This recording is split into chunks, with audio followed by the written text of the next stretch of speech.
वो लाइफ बढ़िया मानो हो या फिर ई वाली जो लाइफ है ये ज़्यादा बढ़िया मानो। लेकिन आजकल के जो ये माहौल चल रहे हैं भाई, कहीं ने देख कर नहीं लगा बाबा ही ठीक बन गया। तो भाई महादेव की नगरी हरिद्वार, और हरिद्वार में कई सारे महाराज कई सारे भगवाधारी बैठे हैं, और जो गंगे मैया है उसमें गोते मार के पाप काटने की बातें के जिक्र जो है वो पूरे देश भर में चल रहे हैं। तो उसे कड़ी में पहलवानी छोड़ के और महाराज बन गए, यानी कि भगवा धारण कर लिया, यानी कि पहलवान रोहित छारा से रामानंद जी महाराज बन गए हैं। श्री श्री 1008 महाराज जी। महाराज जी प्रणाम जी। भाई राम राम प्रणाम। तो रामानंद जी महाराज के पास हम पहुँचे यार, कुछ कड़वे खट्टे मीठे तीखे सवालों के जवाब लेने खातर। फिलहाल जो है ये तस्वीर तो हम देखने लग रहे हो हरिद्वार से।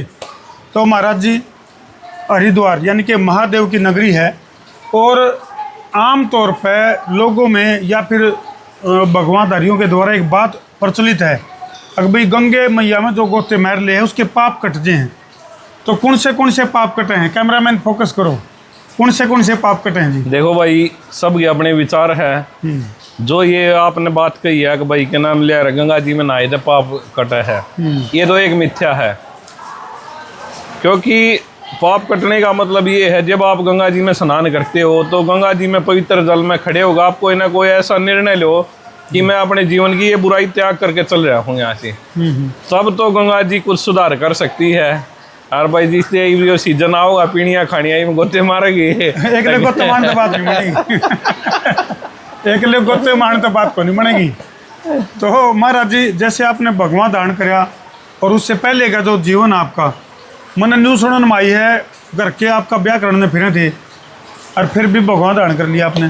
कई रिश्ते आ रहे थे आपके भाई, देख कई रिश्ते की तो ऐसा है, करते लव मैरिज करते हैं। अच्छा, लव मैरिज की भी प्लानिंग? हाँ। वाह जी वाह। और भाई फिर परमात्मा का कुछ संजोगी सा बना, गुरु महाराज जी दौरा आ गया अपना। अच्छा जी। हाँ, फिर रिश्ते तो तार तार हो गए भाई। रिश्ते हुए तार तार, और महाराज जी पहुंच गए हरिद्वार। आज इवनिंग बताओ, वो जो यादें थी, जो लव मैरिज वाली जो यादें थी, जो ख्वाब थे, जो प्लान थे, आपने बहुत कुछ सपने सजो रखे थे, वो सपने चूर चूर हो गए। वो लाइफ बढ़िया मानो हो या फिर ई वाली जो लाइफ है ये ज़्यादा बढ़िया मानो? देखो, दोनों लाइफ अच्छी है। संन्यास जीवन से तो गृहस्थ जीवन बताया साधु संतों फकीरा ने भी। लेकिन वो कब है, जब अच्छा लाइफ पार्टनर मिल जाए, वैचारिक रूप से एक दूसरे को समझ पावे, तब तो गृहस्थ जीवन है। अच्छा। लेकिन आजकल के जो ये माहौल चल रहे हैं भाई, कहीं ने देख कर नहीं लगा बाबा ही ठीक बन गया। नहीं बताओ, ये भी जिक्र है नहीं किस चीज का? हाँ भाई ये बताओ। मतलब ये जो भगवान धारण कर लिया आपने, और देखो क्योंकि जब जब भी हम आपसे मिला हाँ तो कुछ ना कुछ नई बात सीख कर जावा। हंसी मजाक एक अलग बात है, लेकिन जब भी आपके डेरे में हम पहुँचा हाँ तो कुछ ना कुछ यूनिक चीज़ें होती हैं आपसे जो हम सीख कर जावा हाँ। तो मैं जमा बिल्कुल, मेरा एक कड़वा सवाल है, क्या ईब भी आपका ऐसा जिक्र है कि भाई भगवान छोड़कर गृहस्थ में आ जाऊँ? ना भाई, समाज में जो माहौल चल रहा है, और वैसे साधु संत फकीराम बैठने के बाद में जब जीवन को समझा तो यही लगा कि ये जीवन किसी एक आदमी के लिए ना होगा, समाज कल्याण के लिए होगा। और जिन लोगों ने त्याग किया है, इतिहास गवाह है इस चीज का। जैसे भगत सिंह जैसे लोगों ने त्याग किया तो आज हम उनको पूजनीय मानते हैं, अपना दार्शनिक मानते हैं। स्वामी विवेकानंद जी ने त्याग करा तो आज हम उनको अपना दार्शनिक मानते हैं, और उच्च कोटि के विद्वान भी हुए हैं।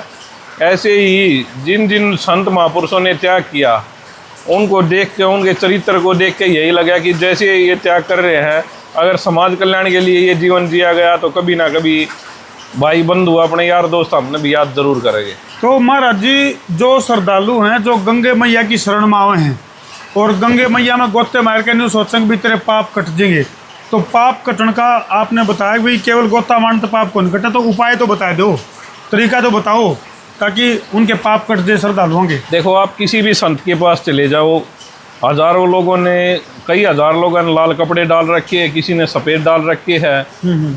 किसी भी संत के पास चले जाओ, चार ही चीज़ बताओगे, काम क्रोध लोभ मोह अहंकार।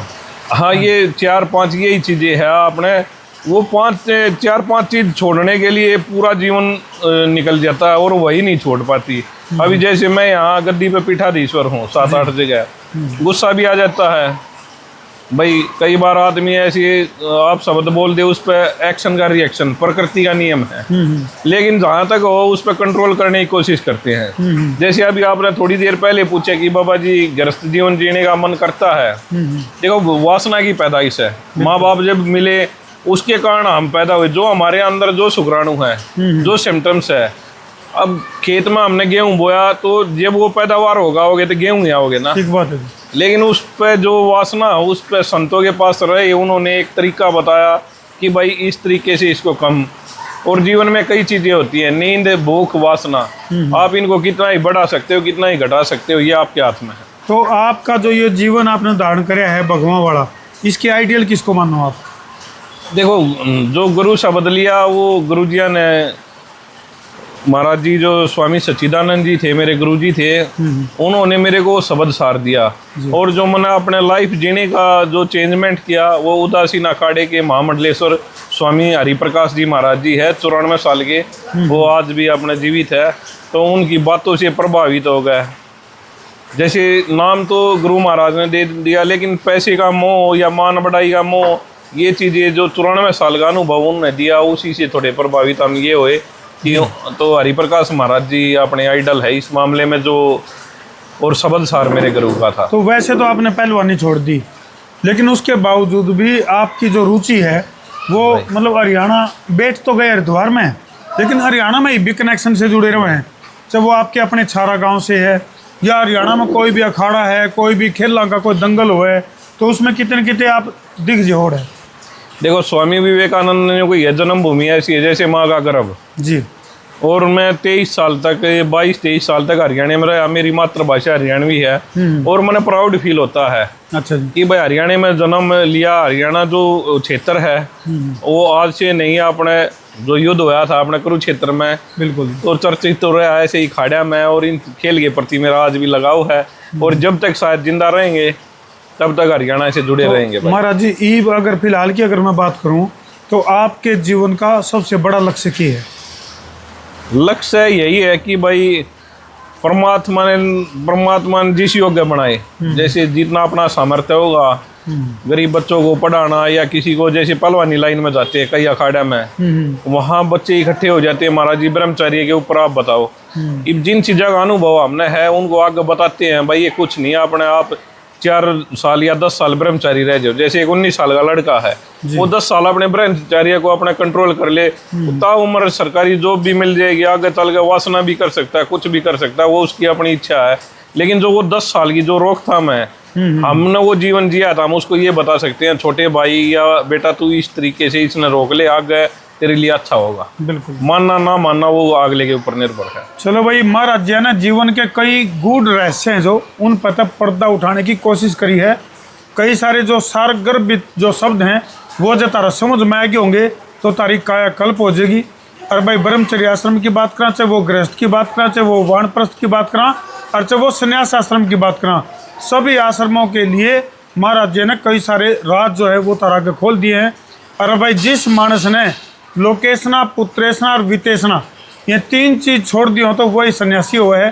और हरिद्वार में गंगा मैया में केवल गोते मानते बात नहीं बनेगी, इसके गिले गिले महाराज जी ने बताया अगर भाई जब तक आप संकल्प नहीं लेवांगे, संकल्पित जीवन नहीं जीवांगे, जब तक अपने उसकी नैया का जो है बेड़ा पार नहीं होगा, केवल गंगे मैया में गोते मानते बात नहीं बनेगी। इसलिए जब भी हरिद्वार आओ तो इस तरह के जो साधु संत हैं उनके संपर्क में आओ, और उनकी जो ज्ञान की जो गंगा है, यानी कि एक तो गंगे मैया होगी जो गंगा जल हो गया, और एक हो गया ज्ञान गंगा, इन दोनों में गोते मारोगे जब जाके बेड़ा पार होगा, नहीं तो न्यू अदर में लटका होगा मामला। तारा कुछ समझ में आएगी हो तो कमेंट सेक्शन में लिख दियो, और कर दो वीडियो ने शेयर, सवा share, Gabbar share, Babbar share बिना देर। मैं हूँ आपका अपना देसी पत्रकार धर्मू, और मन ने तरतीब बात बताई है बिना हेर फेर। कर दो भाई शेयर।